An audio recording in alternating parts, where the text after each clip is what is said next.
They said it was time I stopped living alone, that the house was too big, too full of memories, too far from family. But no one ever said it like this. We need your money, not you. They didn't have to. Their eyes, their tone, their sudden warmth, it all said enough. I didn't know it then, but this wasn't the beginning of a loving reunion. It was the prologue to a quiet, calculated revenge story. But not mine, not yet. When George died, something in me closed, like the back cover of a book I wasn't ready to finish.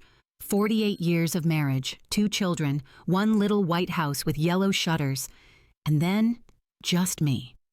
I didn't know what to do with the silence.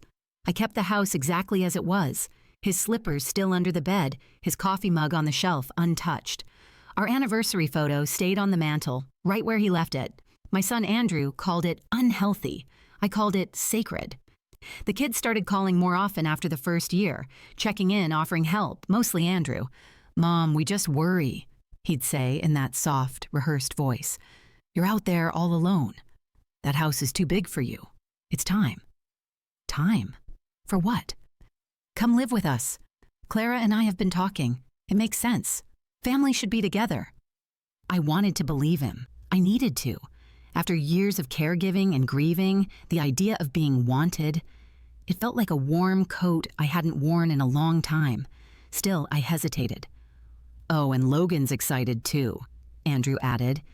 "He misses his grandma." Logan? The last time I saw my grandson, he barely said 3 words.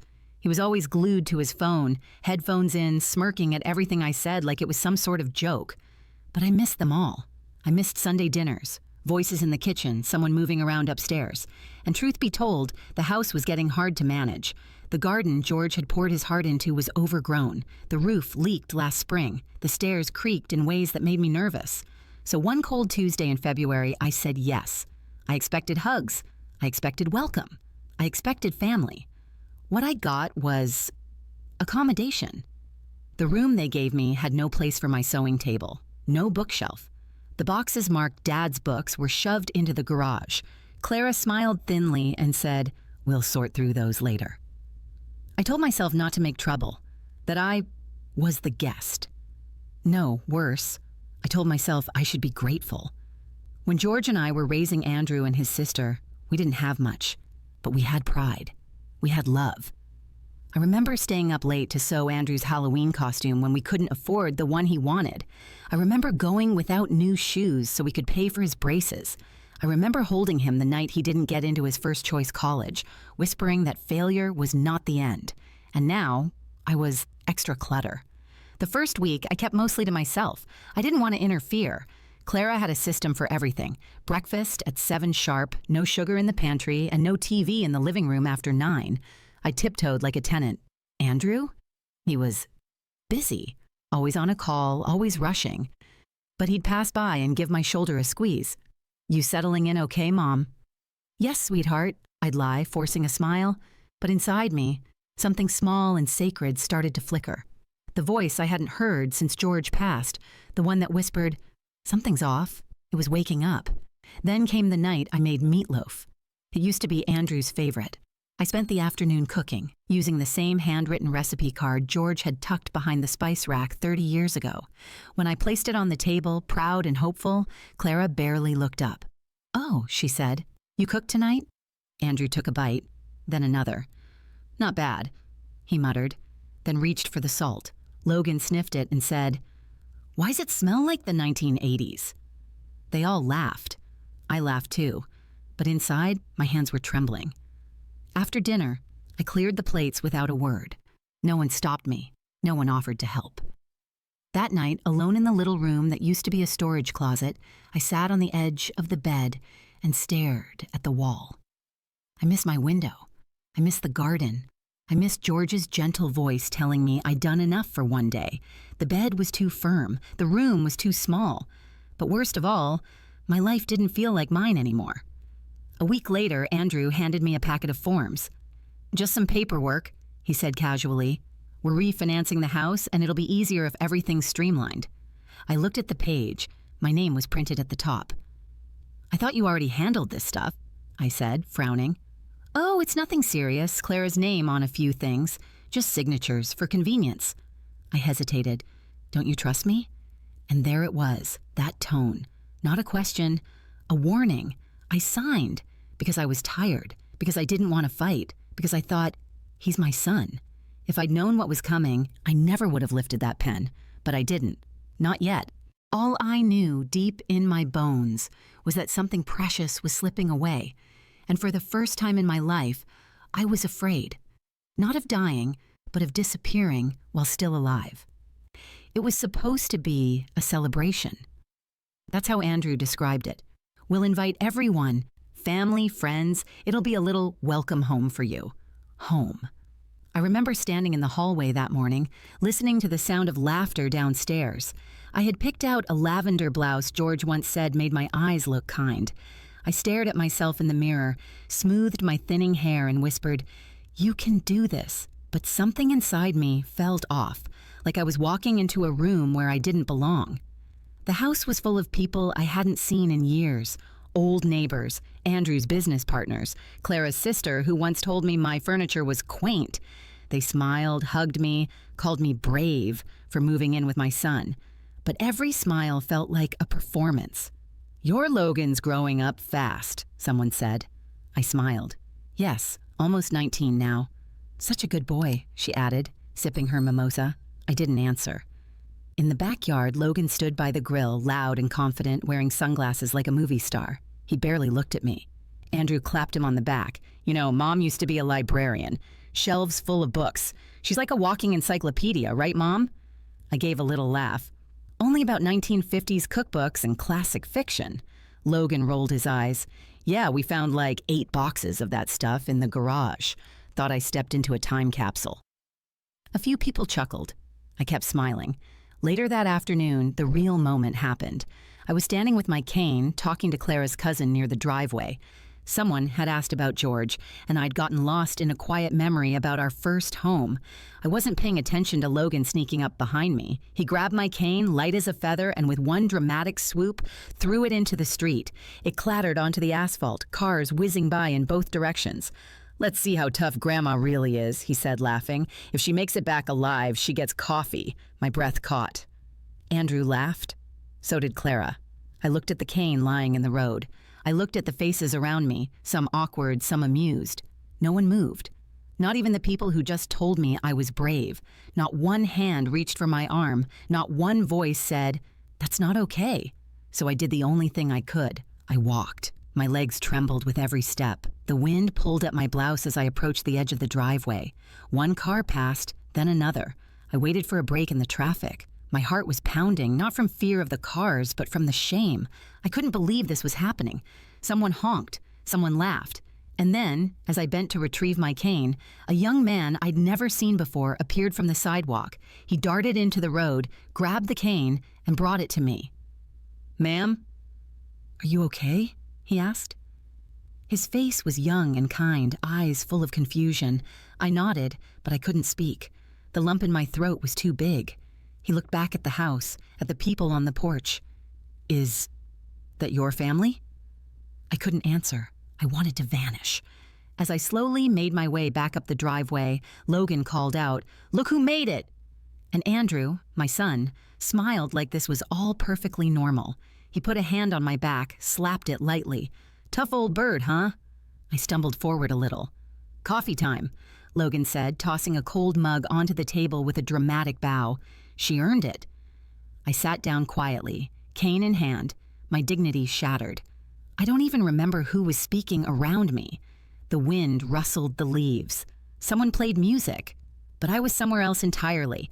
Quick note while you're here, if any part of this story has made your heart ache just a little, maybe you've seen something like this happen in your own family, let me know in the comments where you're watching from. Sometimes knowing you're not alone changes everything. Back in the house, everyone gathered in the kitchen for cake. I sat at the far end of the table, the coffee untouched in front of me. Logan was joking about college applications. Clara showed off photos of their kitchen remodel. Andrew laughed louder than everyone else. And then I heard someone whisper, "She didn't even say thank you." Thank you? For what? For being humiliated? For being allowed to sit at their table?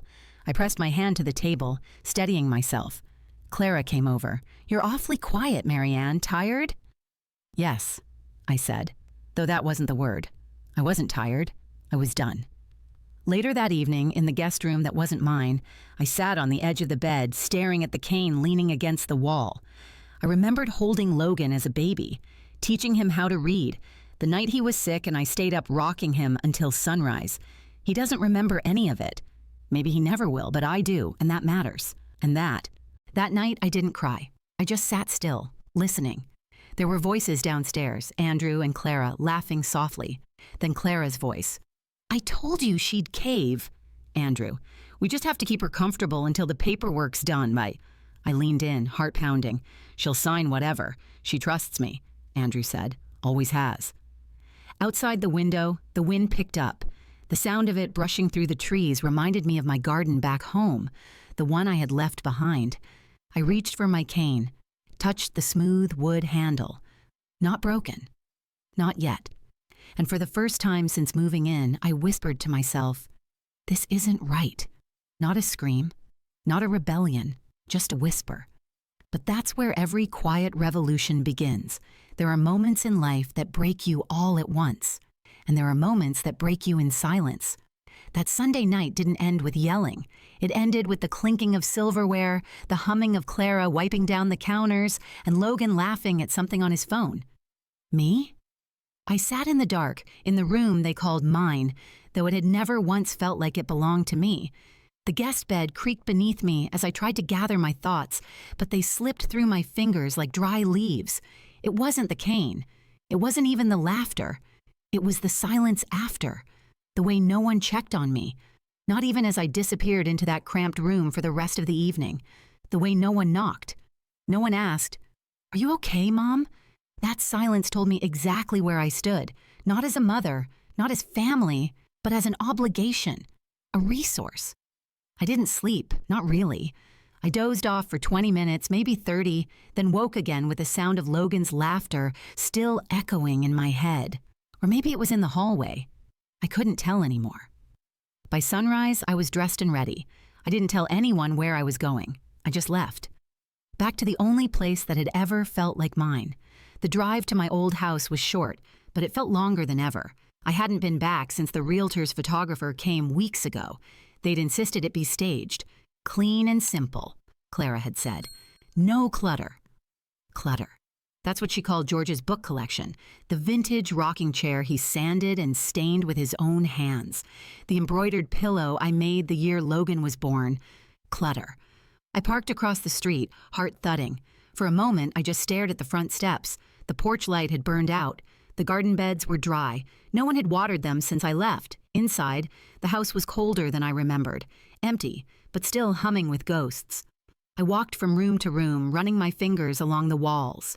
I half expected George to come around the corner with his coffee, sleepy-eyed and barefoot, mumbling about needing a haircut.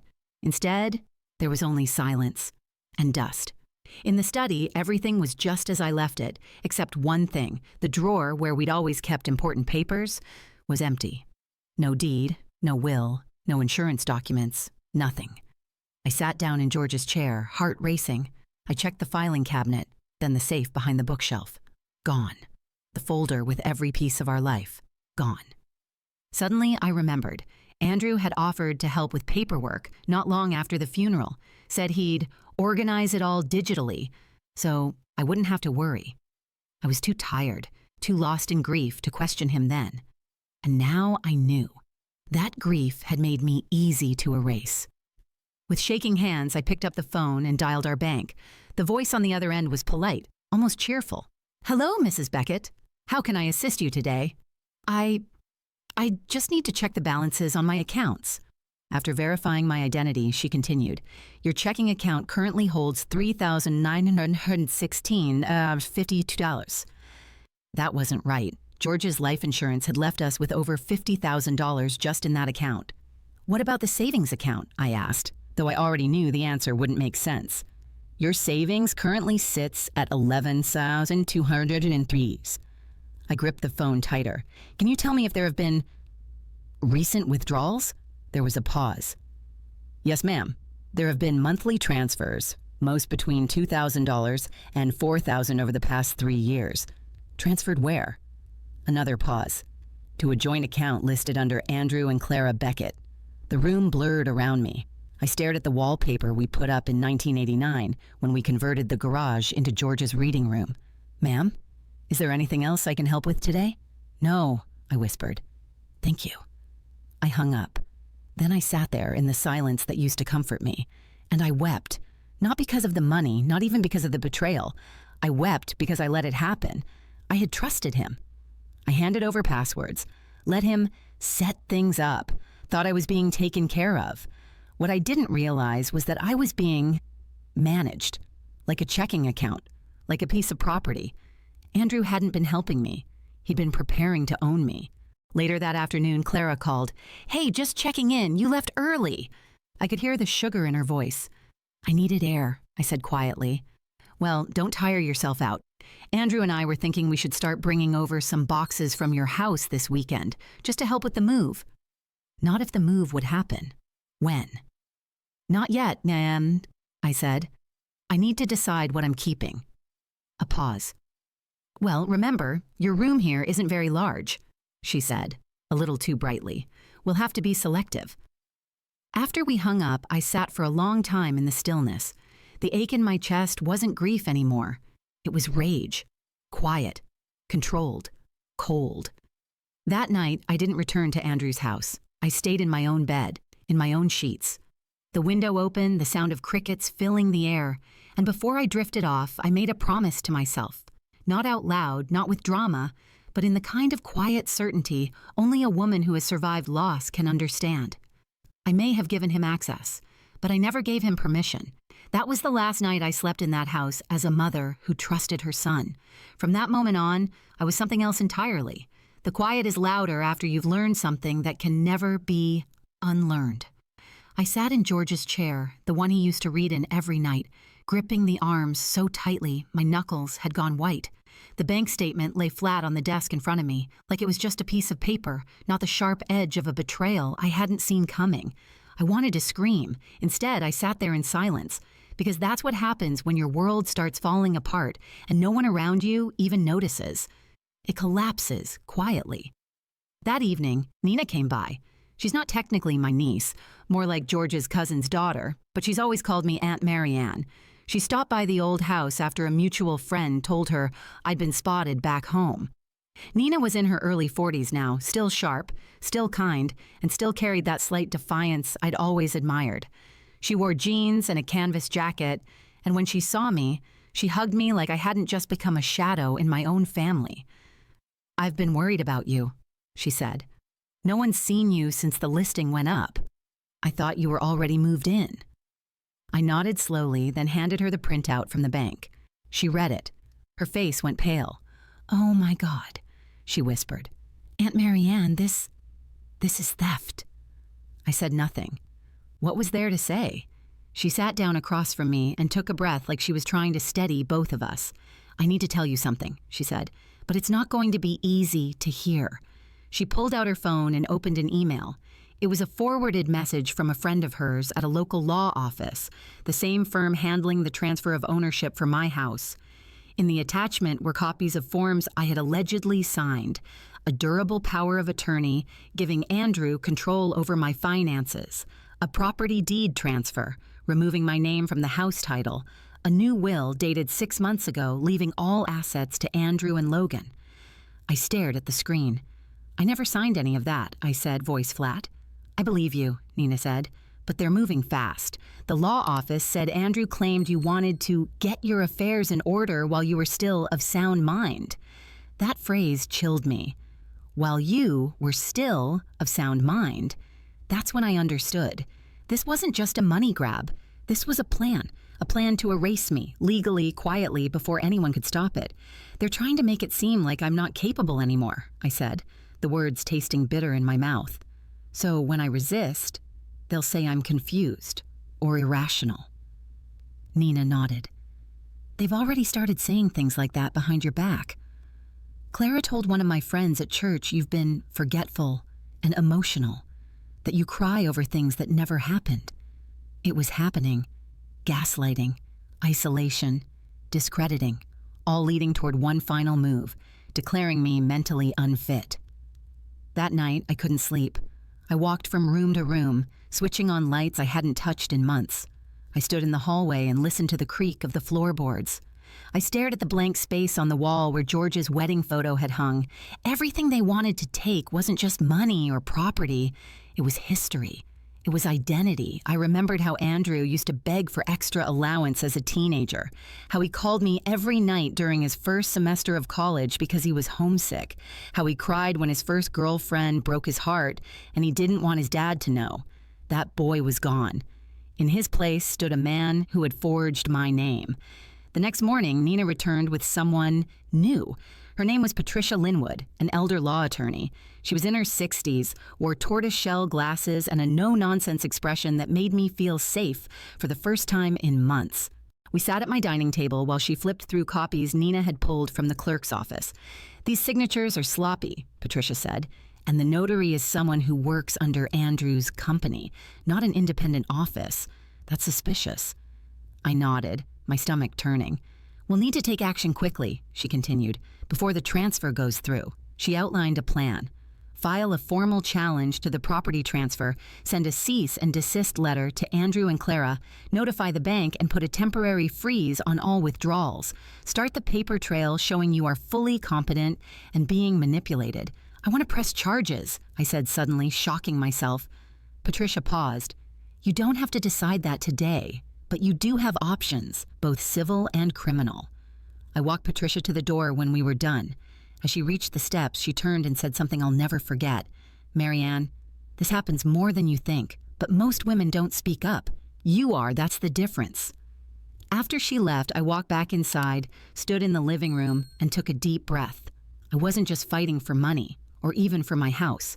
I was fighting for the right to still be me, for the right to exist, unerased. The invitation came as a text message from Andrew. "Dinner tonight, just us, 6 p.m. No smiley face, no warmth, just instructions. I stared at it for a moment before responding, "Okay." That was all. I already knew what this dinner was. It wasn't about food. It wasn't about family. It was a stage, a setup.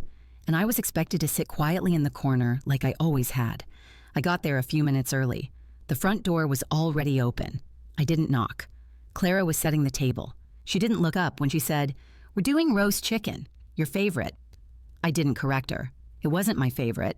It had been George's. Andrew appeared a minute later, sleeves rolled up, glass of wine already in hand. "Glad you could make it, Mom," he said smoothly, kissing the air beside my cheek. "Of course," I said. My voice was steady. Too steady, maybe. We sat down together like a picture-perfect family. Andrew at the head of the table, Clara to his right, me across from her. No Logan tonight. He was staying over at a friend's. Maybe they thought I'd talk more without him there. They were right, but not in the way they expected.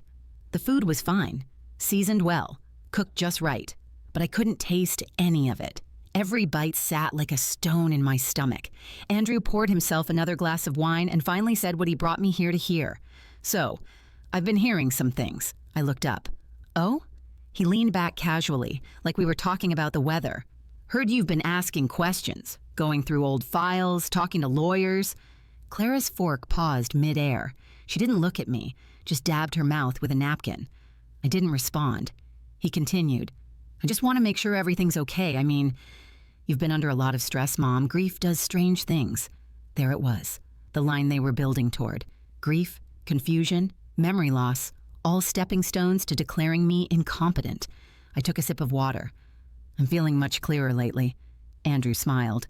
"Good, because we were talking, and we think it's time to finalize the move. Make everything official, close the sale on the old house." Clara chimed in, finally. "It's too much for you, Marianne, the garden, the upkeep. You don't need all that anymore." I stared at her for a beat too long. Then I said quietly, "I haven't signed the final sale documents yet." The air shifted. Andrew blinked. "What do you mean? I thought we already took care of that." "I never signed," I said evenly. "Not legally, not in person." He laughed too loud. "Well, there's a notarized document, so..." I looked straight at him. "Yes, there is. I've seen it." His smile faded. For a long time, no one said a word. Then Andrew stood, walked over to the kitchen counter, and leaned against it with his arms crossed. "Okay," he said, his voice lower now. "What's your plan, Mom? You want to keep living alone in that crumbling house? Fall down the stairs one day and no one finds you for a week? You mean the house where I lived for 48 years, where I raised my children, where my husband died in peace?" Clara looked uncomfortable. She stood and began clearing plates. Andrew didn't move. "You're being emotional." "No," I said softly. "I'm being careful." They weren't used to this version of me, the one who didn't lash out, who didn't cry, who didn't plead. They were used to the woman who made herself small to keep the peace. But that woman had been replaced, slowly, quietly, by someone who saw clearly now. I didn't accuse them. I didn't raise my voice. I didn't threaten. I simply let the silence sit. And in that silence, they squirmed. Clara returned from the kitchen with dessert. Apple pie, store-bought, but plated like something special. "Let's not ruin tonight," she said gently. "It's just dinner."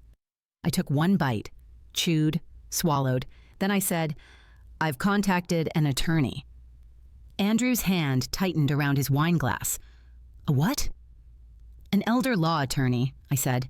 "She specializes in cases where someone's being manipulated into giving up their assets." Andrew forced a smile.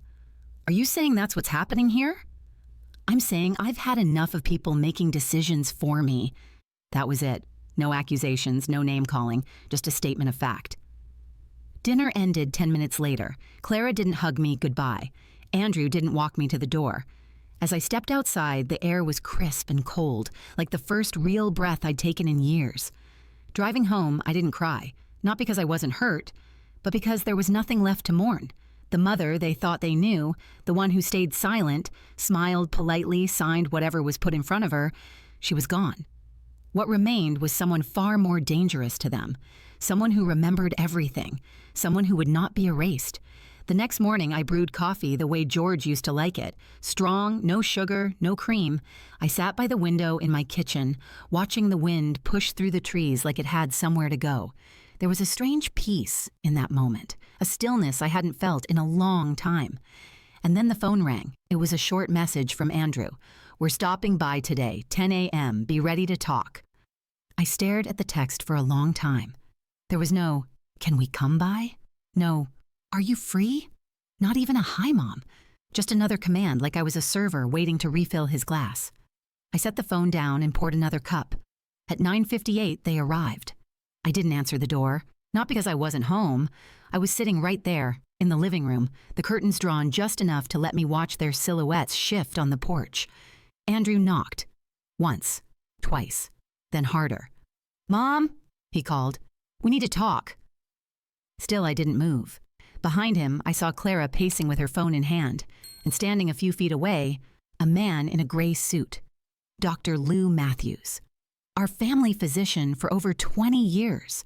The one who signed my wellness checks, wrote George's hospice paperwork, and once pulled a splinter from Logan's finger when he was 5. I saw it clearly now. They brought the doctor to declare me unwell. Inside, my heart pounded, not with fear, with clarity. They were making their move. But this time, so was I. A knock came again. "Mrs. Beckett," Dr. Matthews said gently, "I'd like to speak with you." Still, I stayed quiet. Then, just as I had rehearsed, I walked calmly to the hallway table and pressed record on the phone hidden under a scarf. Patricia's paralegal, Jessica, was already on her way. She'd promised to arrive before 10. Right on cue, headlights flashed across the driveway. Jessica stepped out of a small silver sedan, holding a briefcase and a quiet smile. She walked straight to the porch. "Hi," she said pleasantly. "Can I help you?" Andrew stiffened. "Who are you?" "My name is Jessica Lane," she replied. "Paralegal with Linwood Elder Law, here on behalf of Mrs. Marianne Beckett." Clara's eyes widened. Jessica turned toward the door, knocked gently. "Marianne, it's Jessica. I'm here." I opened the door, not fully, just far enough for Jessica to slip inside, and then I locked it again. The chain stayed on. Andrew's voice sharpened. "Mom, what is this? Why are you doing this?" I stood behind the door and spoke clearly. "I'm doing what I should have done years ago," I said. Dr. Matthews stepped forward. "Marianne, I've been asked to perform a cognitive wellness evaluation." Just a few questions, nothing invasive. No, thank you, I said. There was a pause. This isn't a request, Andrew snapped. We're worried about you. Jessica stepped up. As her legal representative, I advise her not to participate in any medical assessment unless initiated voluntarily and with her attorney present. Clara's voice was thin. Judith, please, you're being manipulated. I almost laughed. Manipulated? That's rich. Jessica, ever professional, added, we are also recording this interaction for legal purposes. Dr. Matthews adjusted his tie. I think this might not be the appropriate setting. Perhaps we should reschedule. You think? Clara muttered. Andrew stared straight into the peephole like he could see me. You think this is over, Mom? He said. You're seriously going to drag us through legal hell over some misunderstanding? It's not a misunderstanding, I replied. It's theft, it's coercion, and it's betrayal. For a moment, it was dead quiet outside. Then Andrew pounded the door once, hard, and just like that, they left. Inside, I sank onto the armrest of the couch, legs trembling, not from fear, but adrenaline. Jessica sat beside me and placed a gentle hand on mine. You handled that beautifully, she said. But I didn't feel beautiful. I felt raw, exhausted, hollowed out. Still, somewhere in the quiet of my chest, a flicker of something began to burn. Dignity. I hadn't lost my mind. I'd found my voice. If you've ever felt erased by your own family, if you've ever kept quiet when everything inside you screamed, leave a comment. Sometimes being heard by strangers helps us remember we're still here. That afternoon, I got a voicemail from Clara. Her tone had shifted. Gone was the fake sweetness. Now it was tight, sharp, and practiced. Judith, we are very concerned. If you continue like this, we'll have no choice but to pursue a court-ordered evaluation. Logan's future is tied to this. Don't be selfish. Selfish. After raising their son, after burying my husband, after giving everything I had, and now, selfish. That evening, I walked out to my garden. The roses were just beginning to bloom. George's favorites were always the dusty pink ones. I stood there for a while, watching the wind dance through the petals. Then I whispered, almost to the air, I didn't answer the door today. Not because I couldn't, but because I finally knew I didn't have to. After they left my porch, after the angry pounding and the threats wrapped in concern, I stood in the hallway for a long time, just listening to the quiet. Funny how silence feels different once you've chosen it. It's no longer something you suffer. It becomes something you own. That afternoon, I didn't go back to bed. I brewed a fresh pot of coffee and sat down with Patricia's file folder in front of me. She'd labeled everything neatly. Unauthorized withdrawals, deed activity, power of attorney and suspicious, digital trails, password access. I opened each one slowly, letting the truth hit me in layers, like peeling back wallpaper only to find more rot beneath. Andrew hadn't just stolen money. He'd changed the entire structure of my financial life behind my back. He'd rerouted my mail to a P.O. box to help me keep things organized. He'd signed me up for digital banking and changed the login credentials.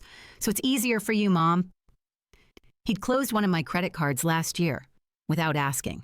The worst part? He timed everything around my grief. First 6 months, he helped with the life insurance payout. Month 8, just sign here, Mom. Year 2, you're not really using the savings account, right? Year 3, you're tired, let me handle the rest. He didn't rush. He chipped away slowly, because he knew I wouldn't notice. Not in my sorrow, not while I was busy missing George, not when I was still learning how to breathe alone in a house full of absence. But I noticed now, and here's the thing. Andrew thought he was clever. He thought I didn't keep copies. He thought I didn't understand computers or legal documents or how to trace paper trails. What he forgot was, I spent 30 years working as a librarian. I may not have had a business degree, but I knew how to track down information. So I did. I called Nina. I need your help, I said. Not with advice, with research. I'm in, she said instantly. That afternoon, we sat together in my kitchen, cross-referencing old statements, utility records, and phone logs. She showed me how to run background checks. We dug through public county records and financial reports with Andrew's name on them. And what we found was a pattern. Andrew and Clara had opened a second mortgage on their house using my money as part of their personal investment fund. They were behind on payments. They'd taken out private school tuition loans for Logan, claiming they had a family sponsor. Me. They'd filed documents showing that I gifted them $80,000 between 2021 and 2023. I had no memory of signing anything. That's because I never had. They thought I didn't know. That was their first mistake. Over the next few days, I didn't tell anyone what I'd learned, not even Patricia yet. I wanted to see how far they'd go, and they didn't disappoint. Clara called again, chipper as ever. Just wanted to check in. Logan's college applications are moving along. Berkeley, UCLA, even Cornell. We're really excited. That's wonderful, I said. And expensive. There was a beat of silence. Well, you did mention wanting to help, she said lightly. No, I said. I didn't. Another pause. Then, oh, maybe Andrew misunderstood. I think Andrew understands me perfectly, I said, and hung up. Later that night, I sat in George's old study. The lamp cast a golden glow over the desk, the same desk where he used to write me little notes tucked under bills. Paid. Also, I love you. I reached into the bottom drawer, and there it was, right where I'd left it over a year ago. An old spiral notebook with George's handwriting on the cover. Inside, scribbled between pages of calculations and tax planning, was a single line I'd forgotten. If anyone ever tries to take from you what we built, fight them. Not loudly, just smart. That was George. He never shouted, but he never surrendered. And neither would I. Have you ever discovered something they thought you'd never find? Leave a comment if you've ever been underestimated, and prove them wrong without saying a word. The next day, I made 3 quiet moves. I opened a new bank account at a different bank and transferred all remaining funds there. I filed a formal complaint with the county clerk, flagging the questionable deed transfer. I drafted a letter with Patricia's help, notifying Andrew that any attempt to act on behalf of my estate or assets would result in legal action. I didn't mail the letter yet, but it was ready, like me. By sunset, I sat on the back porch, sipping tea while the light dipped behind the trees. It was still my house, still my life, still mine. And for the first time in a long time, I didn't feel like someone's mother, someone's burden, someone's target. I just felt like me. I always thought leaving home would come with some kind of grand moment, a ceremony, a speech, at the very least, a slammed door. But when I left my house, I didn't slam a single thing. I didn't even close the door hard enough to rattle the hinges, because this time leaving wasn't running away. It was reclaiming what was still mine to choose. The plan had been brewing for weeks. I didn't pack in boxes or make big trips to Goodwill. That would have drawn attention. Instead, I did it slowly, one drawer at a time, one memory at a time. Nina helped me find a place upstate, a quiet little cottage, owned by a friend of hers from her university days. No lease, no credit checks, just trust. The cottage wasn't fancy, but it had a porch and sunlight and peace. The kind of peace you can only feel when no one knows where to find you. On a Tuesday morning, while Clara was out doing errands and Andrew was at work, I had Jessica come by with a small moving van, unmarked, discreet. We packed only what mattered: George's letters, my wedding band, the last cookbook I ever used. One photograph of Logan, when he still had soft eyes and called me Nana without shame, and the worn, faded blue blanket George wrapped around me the night his hands trembled too much to speak. I left behind the silverware, the rugs, the heavy antique clock. Let them keep those. Let them believe that was the estate. They never understood the real inheritance was never the stuff. It was the love, the memory, the endurance. And that I took with me. Before I left, I stood in the kitchen one last time. It smelled faintly of lemon cleaner and the slow decay of time. I placed a note in the center of the table. Nothing dramatic. Just, please forward any real legal inquiries to my attorney, M. Then I locked the door. Not because I was scared of being robbed, but because I didn't want anyone thinking they still had keys to me. Driving away, I didn't cry. I thought I would. I thought the goodbye would hollow me out. But instead, I felt something else. A lift. Like I'd shed a skin that had grown too tight. The cottage sat at the edge of a wooded lane, with creaking floorboards and a front window that looked out onto a field of wildflowers. No neighbors, no gossip, No unexpected visitors, just quiet and choice. I spent the first evening sitting on the porch with a cup of tea, watching the sun dip below the trees. No phone buzzing, no passive-aggressive texts, no Clara pretending to care, no Andrew calculating behind every smile, just wind, birds, and the slow return of my breath. I was 74, and for the first time in my life, I was entirely, wonderfully alone. The next day, I walked to the local market and bought lemons, eggs, and a loaf of crusty bread. The cashier smiled without recognition. That's when it hit me. No one here knew my story, not the parts they mocked, not the love I lost, not the son who filed legal papers behind my back. I wasn't the mad old woman here. I was just Marianne. To anyone listening who's ever thought about starting over, quietly, without asking for permission, just know you're not foolish. You're brave. Sometimes freedom looks exactly like nobody knowing where you are. A week passed, then 2.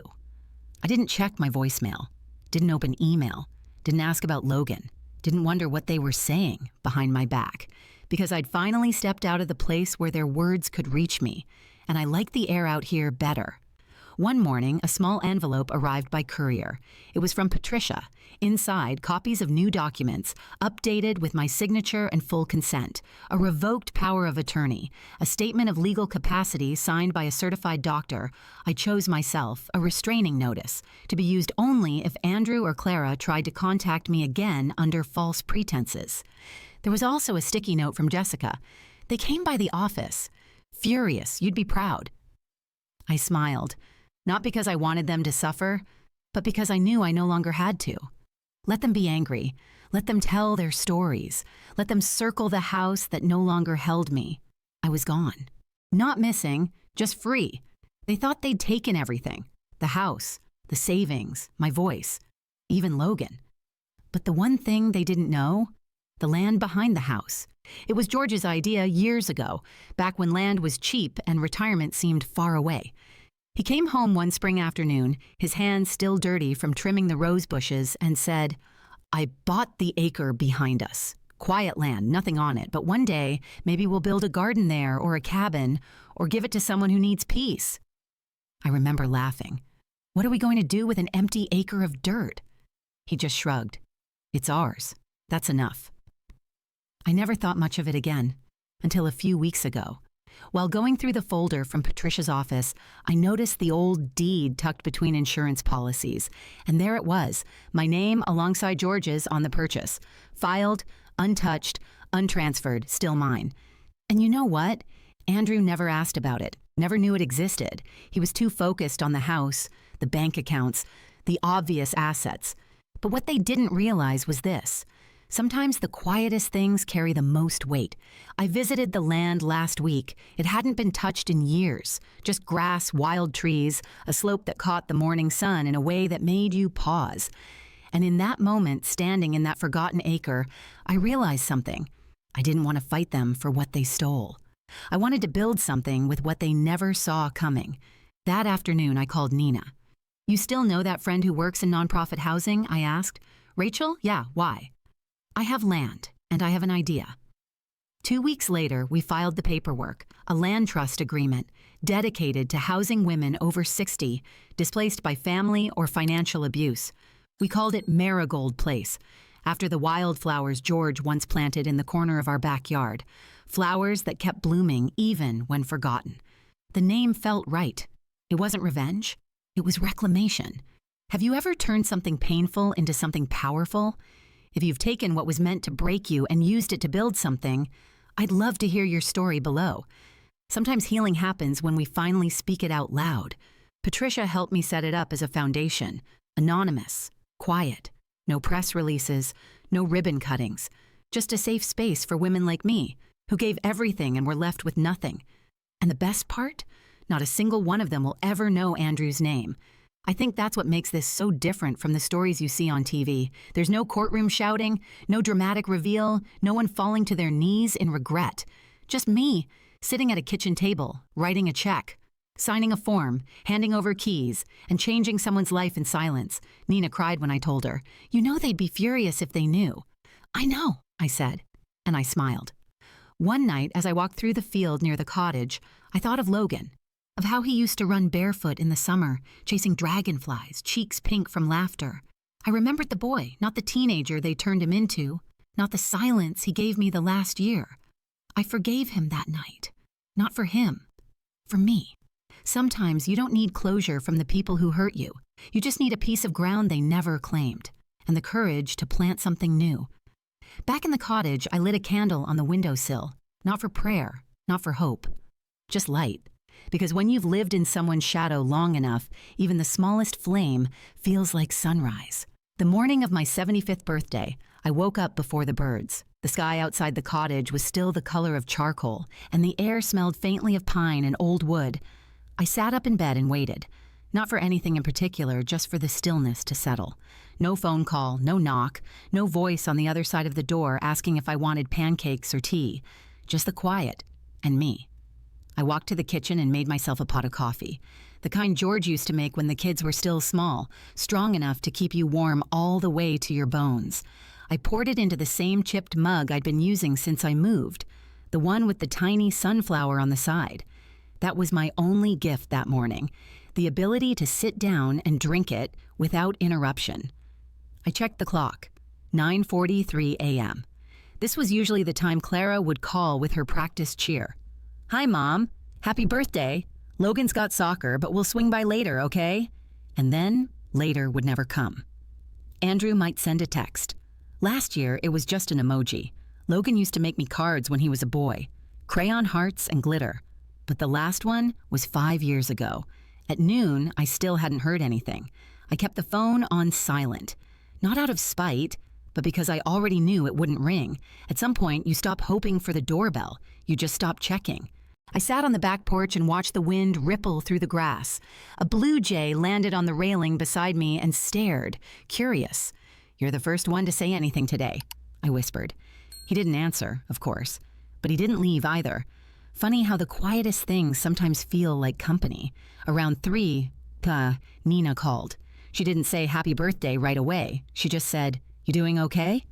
I nodded, even though she couldn't see me. Then I laughed. "Guess what today is?" There was a pause, a soft gasp. "Oh, Marianne, I'm so sorry. I didn't—" "You did," I said. "You called. That's more than most." She sniffled a little on the other end. "You want company?" "No," I said. "But thank you. I think I want to feel this one all the way through. To anyone watching, have you ever sat through a birthday that no one remembered? If you have, you're not alone. And no, it doesn't mean you're invisible. It means you're still here, even if they forgot." I spent the rest of the day doing something unexpected. I baked a cake. Just a simple lemon cake. Nothing fancy, just the way I liked it. No candles, no name on top. I sliced a piece, plated it nicely, and sat down with it at the table. No one sang, no one clapped. But it was warm. It was mine. And I liked it that way. Later, I took a walk. The wind carried a whisper through the trees, and I thought of all the birthdays I'd spent making things nice for others, buying gifts, cooking dinners, ironing shirts. I gave. And when it came time to receive, I learned the truth. Some people don't forget you. They just never bothered to remember in the first place. That night, I lit a candle. Not for myself, but for every woman who'd sat alone at a table meant for 4.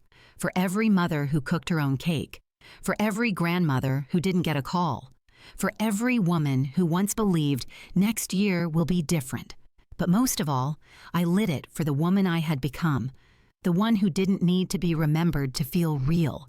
The one who had finally learned that presence, her own presence, was the only kind that mattered now.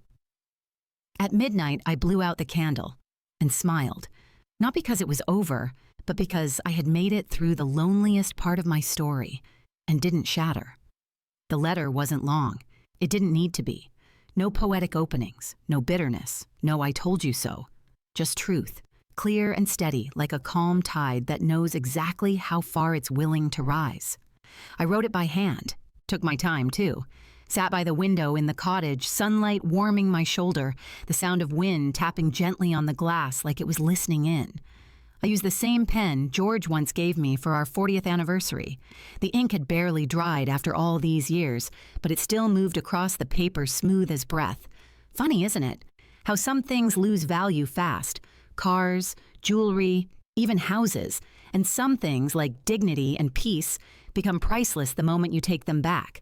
The letter was addressed to Andrew and Clara. I didn't write it to open a conversation. I wrote it to close the last one I'd ever have with them. Andrew, I hope this letter finds you well. I'm not writing out of anger, and I'm not asking for an apology. I'm writing because you and I deserve the truth between us.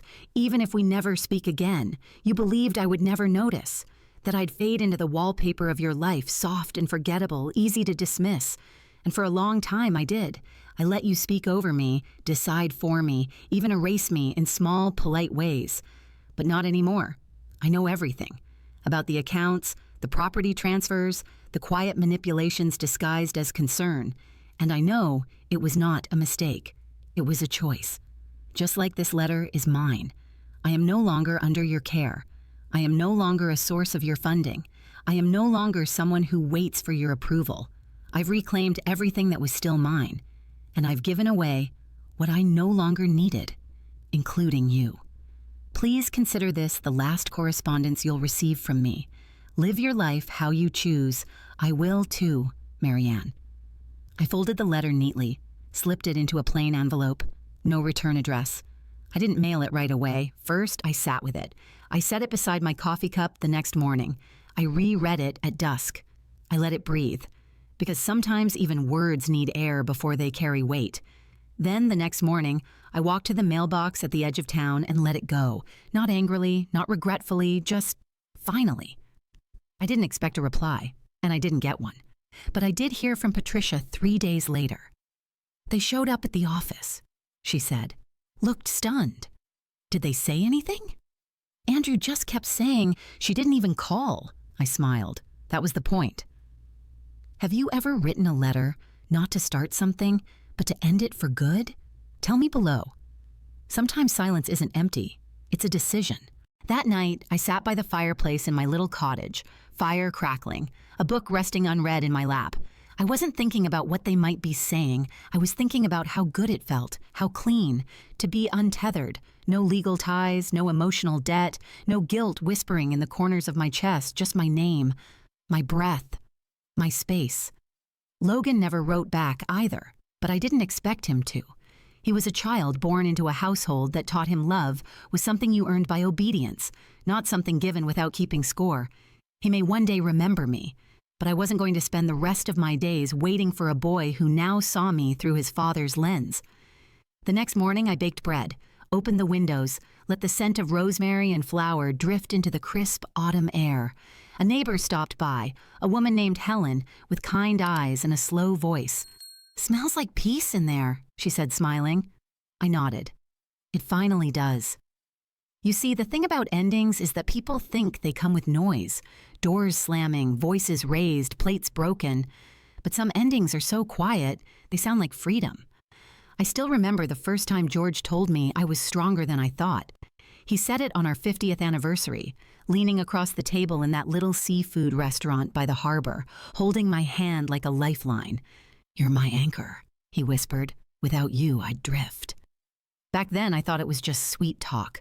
I never realized how true it would be. Now, on this morning, that feels less like an end and more like a beginning. I stand at the front door of the cottage, the one I chose, where no one owns a key but me. Behind me, the wildflowers nod in the breeze, a silent chorus rising to greet the dawn. I pause, feeling their steady heartbeat, and I know my name is still Marianne. I step outside barefoot, letting the cool grass press against my soles. Each blade tickles, reminding me I am here, fully here. My robe, pale blue, drifts in the wind like a banner. I face east, where the sun hasn't broken yet, and lift my arms to the sky. The first sliver of light falls across my face, warming my cheeks, and I close my eyes, breathing deep. This is freedom. The morning is a quiet celebration.